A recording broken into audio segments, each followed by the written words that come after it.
Hello, welcome. I am the Catsews and this is the beginning of my YouTube channel. It's a new endeavor for me and I'm very excited to take you all along on the journey. So I just wanted to kick us off with a bit of an introduction. Who I am, what am I doing here, what will this channel be about? All very exciting questions, I'm sure. So I just wanted to start by explaining a little bit about myself. So my name is Catherine. I currently live in Melbourne, Australia. I live with my partner and my two beautiful cats, which is kind of how the name The Catsews began. My name is Catherine, my nickname is actually Cat, and obviously I have two cats. I wanted something to do with cats in kind of my brand name, if you would call it that. And yeah, after kind of sifting through A, what was available, and B, what I thought I liked the sound of, the Catsews kind of stuck. I do actually have a full-time job. I currently work as a market research consultant, but it's not, it's an interesting job. Is it exciting? Not really. But that's kind of irrelevant. This channel is going to be focusing on my hobby, which is sewing, particularly dressmaking. So how did I get started with sewing? It kind of started from when I was like a baby. My mom was a single mom and she used to sew a lot of my clothing. I believe, back when it was actually cheaper to buy the fabric than it was to buy the clothing, which isn't always the case now.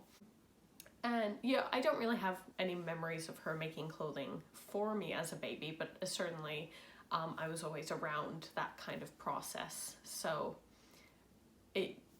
right from the beginning, I was there. I do remember in primary school, I actually used to take some glue and like little bits of fabric to school, and my friends and I would make like little bags and stuff, little purses, if you will. They were terrible. Obviously, I wasn't allowed to take a needle with me, and I didn't know a lot about sewing when I in primary school. So that was kind of like my first steps towards it. I had kind of sewing projects on and off when I was a kid, into my teens. I remember making like little bits of clothing. I do remember hemming my school dresses so that they were shorter. That was a big project that I would do. Well, not a big project, but that was one of the things that I would do. I did take textiles in year 7 and year 8, so I got to make some pillows and a quilt. Well, I got to make a panel of a quilt. All of my other classmates made their own panel, and our brilliant teacher sewed them all together and made a big quilt out of all of them. And then I actually ended up winning that quilt. They did a little raffle for it, so I got to take it home. Unfortunately, it was... I don't think I appreciated that enough, because I'm pretty sure I donated it when I moved out of my family home, so my bad. But yeah, I wasn't really able to take sewing further in high school. I do remember a project with my mother where we both decided we wanted to make a costume for a party, and I remember making mine and the fit was just completely off.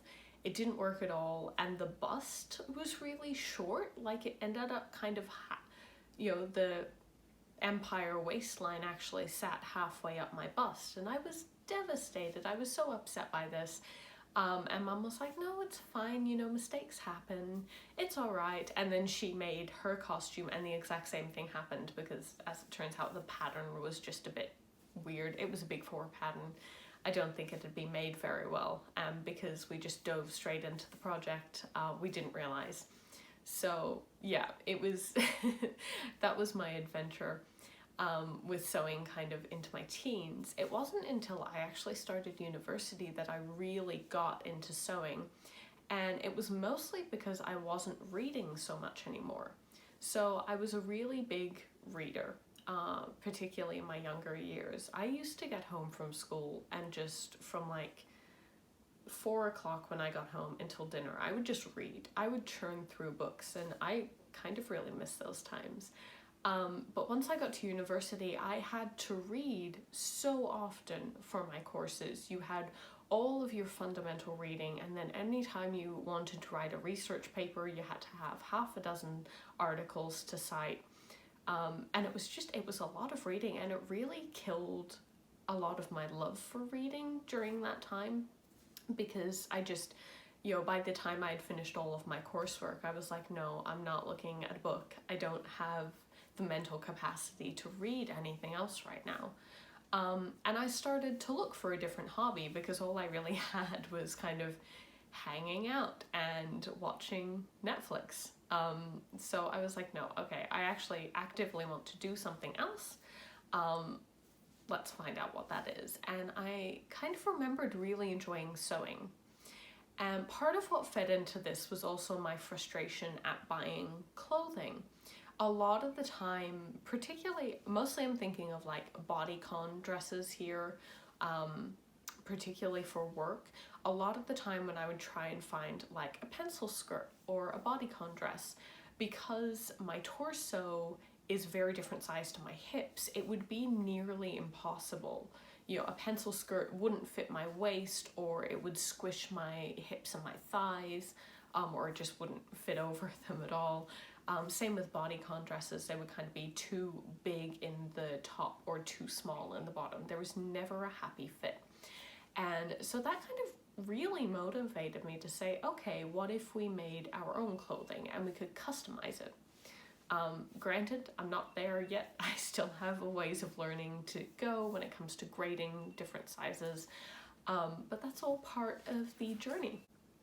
Yeah, I decided one day that I wanted to start sewing, and so I thought about it a little bit, and then I went to Spotlight and I basically bought everything that I needed. I bought my sewing machine, I bought my little sewing box. Oh my god, I can't remember what the word for that is. We're just going with sewing box. I bought a bunch of different fabrics and stuff like that. So I also bought a skirt pattern and some material for my skirt, and I started on that. That was kind of my first project, and boy did it go wrong. Oh my goodness.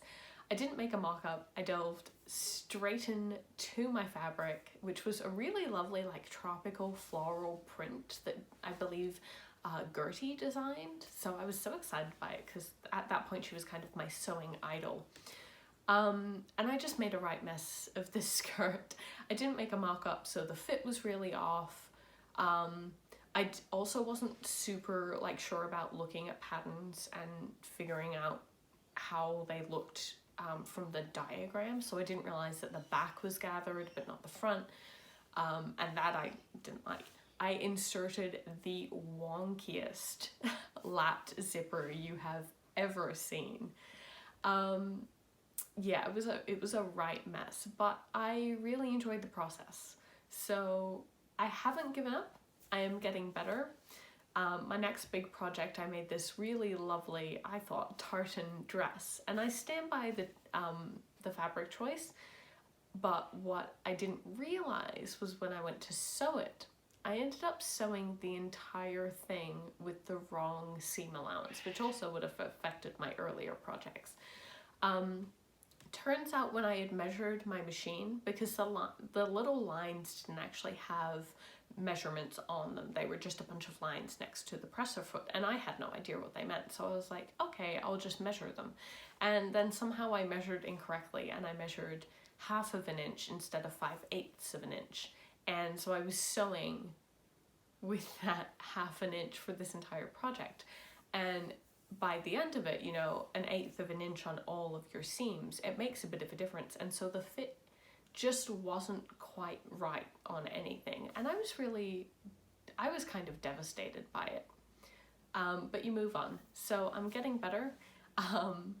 We're currently in lockdown here in Melbourne, it's like a hard lockdown, like we're talking curfews and work permits.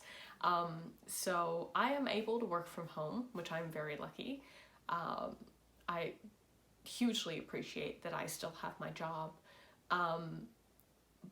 But it does actually mean that I haven't had any extra time to do anything. I kind of thought I would. I was like, oh yeah, don't have to travel into the city. This gives me so much extra time in the day. It hasn't, somehow I just end up working for those extra hours of the day, which is a whole other thing. So recently I haven't been sewing so much, and what I have been sewing has been face masks for my family and my friends and myself. So I'm getting to the point where I'm almost done with these face masks, and kind of my sojo has really come back. I've just been so super inspired recently by everybody's makes and watching everybody on Instagram. So I have a list in my head of stuff that I want to make, and I'm super excited to get going with it. So yeah, that kind of concludes where I am at now. If you have any additional questions, if you want to know a little bit more about particular things, leave them in the comments below. I'm gonna have new videos for you guys in the upcoming weeks. I will say, because I have a full-time job and my motivation really goes back and forth depending on how work heavy I am at any one time, I am not going to promise a uploading schedule right now. I know that that is generally a good thing to have and that people really appreciate it, but it's not something I can commit to.